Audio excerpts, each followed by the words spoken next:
تم نے ایسا کیوں کیا؟ ہر دفعہ یہی حرکت. نہ تم کچھ ٹھیک کرتے ہو، نہ کبھی عقل سے کام لیتے ہو.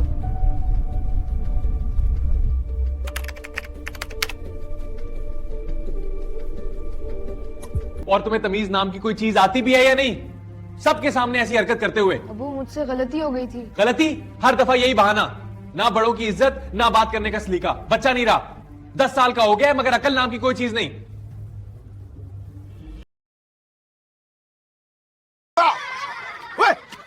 ادھر کیا کر رہا ہے؟ جلدی گھر آؤ.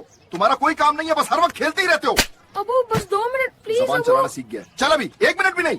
آج کے بعد اگر کھیلتے دیکھا نا، یاد رکھنا. جی ابو. ماں باپ کا اولاد پر ظلم جائز نہیں. ماں باپ کو چاہیے کہ وہ اپنے اختیارات کا ناجائز استعمال نہ کریں.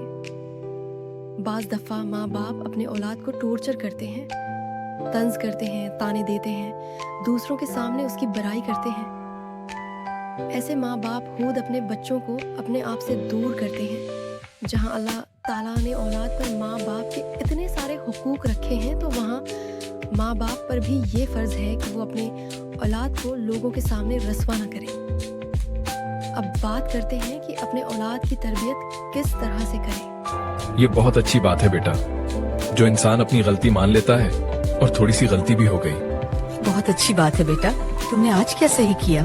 ابو میں نے اپنا ہوم ورک خود کیا اور ٹیچر کی بات غور سے سنی. شاباش. اگر آپ کے بچے سے کوئی غلطی ہو جاتی ہے تو والدین کو چاہیے کہ وہ اپنے بچے کو پیار سے سمجھائے. اسے کمرے میں بولا کر اکیلے میں سمجھائے، نہ کہ دوسروں کے سامنے اسے باتیں سنائے.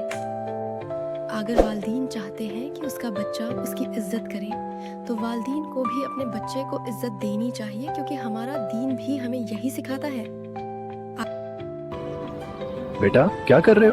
ابو کرکٹ کھیل رہا ہوں دوستوں کے ساتھ. شاباش، اچھے سے کھیلو. اس سے ایکسرسائز بھی ہو جاتی ہے اور صحت بھی اچھی رہتی ہے. بس خیال رکھنا شام سے پہلے گھر واپس آ جانا. ٹھیک ہے ابو، میں جلدی آ جاؤں گا. اللہ تمہیں خوش رکھے. اچھے سے کھیلو.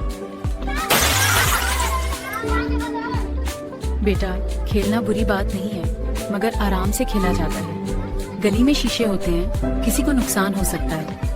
اگر شیشہ کسی کو لگ جاتا تو اگلی بار دھیان رکھنا، ٹھیک ہے؟